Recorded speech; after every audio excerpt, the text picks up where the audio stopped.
नमस्कार, मैं हूं अंकुर और आप देख रहे हैं सत्यहिंदी.com। एक नजर डालते हैं अब तक की सुर्खियों पर। ज्ञानवापी मामले में सुनवाई करते हुए सुप्रीम कोर्ट ने शुक्रवार को आदेश दिया कि इस मामले की सुनवाई अब सिविल कोर्ट के बजाय जिला अदालत में होगी और इस मामले की सुनवाई उत्तर प्रदेश न्यायिक सेवा के अनुभवी और वरिष्ठ जज करेंगे। वहीं सुनवाई के दौरान मस्जिद का पक्ष रख रहे वरिष्ठ वकील हुज़ैफा अहमदी ने कोर्ट के सामने कहा कि वाराणसी की अदालत ने जिस तरीके से आयोग का गठन किया और फिर उसको सील करने का आदेश देकर 1991 में लाए गए उपासना स्थल कानून का उल्लंघन किया है। अहमदी ने कहा कि मस्जिद के एक हिस्से को सील करना ही यथास्थिति को बदलना है जो बीते 500 सालों से चली आ रही है और इससे मस्जिद का धार्मिक चरित्र भी बदला जा रहा है। ये उपासना अधिनियम 1991 के तहत प्रतिबंधित है। इस पर justice D.Y.. Chandrachud, justice Suryakant और जस्टिस पी.एस. नरसिम्हा ने कहा कि किसी धार्मिक स्थान के चरित्र का पता लगाना इस कानून में मना नहीं है। उन्होंने कहा इस कानून की कई परतें हैं जिन पर विचार होना चाहिए। दिल्ली विश्वविद्यालय के हिंदू कॉलेज में एसोसिएट प्रोफेसर रतन लाल को शुक्रवार रात को पुलिस ने गिरफ्तार कर लिया। रतन लाल ने कुछ दिन पहले ज्ञानवापी मस्जिद परिसर विवाद मामले में शिवलिंग पर आए दावों का जिक्र करते हुए सोशल मीडिया पर एक पोस्ट की थी। इस पोस्ट के बाद सोशल मीडिया में उनके खिलाफ कार्रवाई करने की मांग की गई थी। रतन लाल के खिलाफ दिल्ली के वकील विनीत जिंदल ने शिकायत दर्ज कराई थी। जिंदल ने शिकायत में कहा था कि रतन लाल के द्वारा ट्विटर पर की गई पोस्ट बेहद भड़काऊ थी, जबकि ज्ञानवापी में शिवलिंग मिलने के दावे का मामला अदालत में विचाराधीन है। दिल्ली पुलिस ने उनके खिलाफ आईपीसी की तमाम धाराओं में मुकदमा दर्ज किया था। इस मामले में अपना बयान जारी करते हुए प्रोफेसर रतन लाल ने कहा था कि भारत में यदि आप कुछ कहते हैं तो इससे किसी की भावना आहत हो जाती है।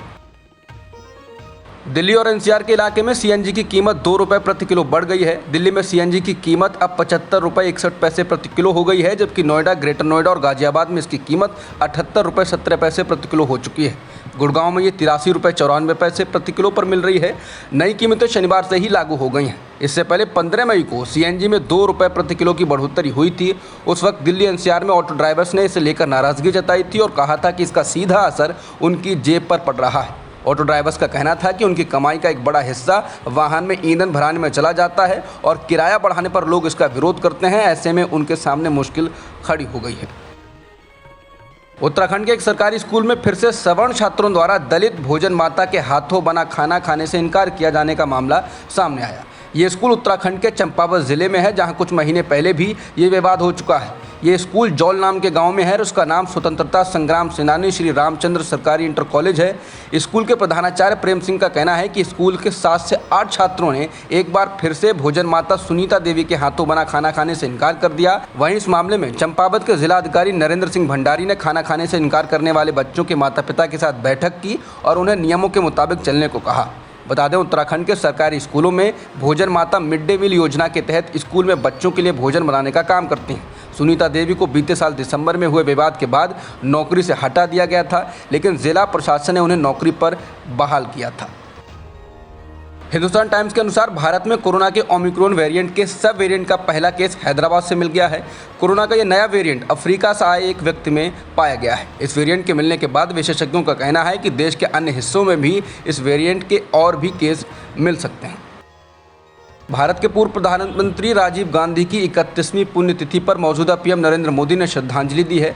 उन्होंने ट्वीट कर कहा कि हमारे पूर्व प्रधानमंत्री राजीव गांधी की पुण्यतिथि पर उन्हें श्रद्धांजलि अर्पित करता हूं। इसके अलावा कांग्रेस अध्यक्ष और राजीव गांधी की पत्नी सोनिया गांधी और बेटी प्रियंका गांधी ने शनिवार सुबह दिल्ली में वीर भूमि पर राजीव गांधी को श्रद्धांजलि दी। पाकिस्तान के पूर्व प्रधानमंत्री और पीटीआई प्रमुख इमरान खान की मरियम नवाज को लेकर की गई टिप्पणी की जमकर आलोचना हो रही है। मुल्तान में एक बड़े जलसे में इमरान खान ने मरियम नवाज का जिक्र करते हुए कहा कि किसी ने मुझे सोशल मीडिया पर भाषण भेजा। मरियम कल कहीं भाषण दे रही थी। सोशल मीडिया पर जो भाषण मुझे मिला उसमें वो इतनी बार और इतने जुनून से मेरा नाम ले रही हैं कि मैं उससे कहना चाहता हूं कि मरियम देखो, थोड़ा ध्यान करो, तुम्हारा पति ही नाराज़ ना हो जाए जिस तरह तुम मेरा नाम लेती हो। इमरान की इस टिप्पणी के बाद इमरान खान की पूर्व पत्नी रेहम खान ने ट्वीट कर लिखा कि मुझे इस बात पर बहुत शर्मिंदगी है कि मैं कभी ऐसे घटिया आदमी से जुड़ी हुई थी। पाकिस्तान के प्रधानमंत्री शहबाज शरीफ ने भी इसकी निंदा करते हुए ट्वीट किया कि बेटी मरियम नवाज शरीफ के खिलाफ अपमानजनक शब्दों का इस्तेमाल करने का पर पूरा देश और ख़ास तौर पर महिलाएं इसकी कड़ी निंदा करें।